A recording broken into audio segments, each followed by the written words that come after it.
আজ আমরা পৌঁছে গেছি ঝিলিমিলি বাঁকুড়া রিমিল ইকো ট্যুরিজমে। এখানে ব্রেকফাস্ট কমপ্লিমেন্টারি ছিল। যদিও কমপ্লিমেন্টারি বলাই হয়, আসলে দামটা কিন্তু হোটেল রুমের সঙ্গে অ্যাডজাস্ট করে দেওয়া হয়। যারা যারা এখানে থাকে তাদের জন্য এই ব্রেকফাস্টটা কমপ্লিমেন্টারি। তো এখানে আমরা প্রচুর জিনিস দেখলাম, খাওয়ার মতো ছিল। কিন্তু সকালে ব্রেকফাস্টে কী বা থাকবে। প্রথমে এখানে নানপুরি ছিল, তার সঙ্গে ছিল ছোলার ডাল। ছোলার ডাল ছিল, ছোলার ডাল আর নানপুরি খেতে খুবই সুন্দর ছিল। অ্যাকচুয়ালি খাবারগুলো সবকটাই খুব সুন্দর ছিল এবং রান্নাটা খুবই ভালো ছিল। এই নিয়ে কোনো কথা হবে না। তো আমরা দেখে নিই যে আমরা কী কী খেলাম। আছে আছে।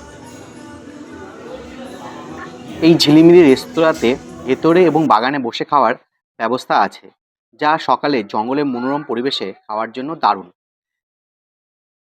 এরপরে ছিল চিড়ের পোলাও, যেটা আমি একটু নিলাম। তারপরে একটা মিষ্টি জাতীয় ছিল, মূলত সাবু দিয়ে তৈরি করেছিল, সাবুর পায়েস বলা যায়। এখানে যে হোটেলটায় আমরা ছিলাম, যে রুমটায় ছিলাম, সেইটাও কিন্তু খুব সুন্দর ছিল এবং চারিদিকে বেশ গোছানো। সেটা আমি পরের ভিডিওতে দেখাচ্ছি। এছাড়া ছিল হচ্ছে পরোটা, আলুর পরোটা।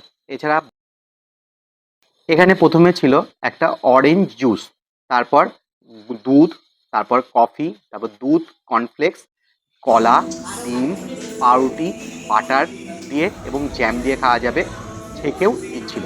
এছাড়া তো আমরা বাকিগুলো দেখলাম, যেখানে চিড়ের পোলাও ছিল, তরকারি ছিল, নান ছিল এবং স্যালাড আর ছোলা ছিল। তো এইগুলোই আমরা সকালে খেলাম। আবার দেখা হচ্ছে পরের ভিডিওতে।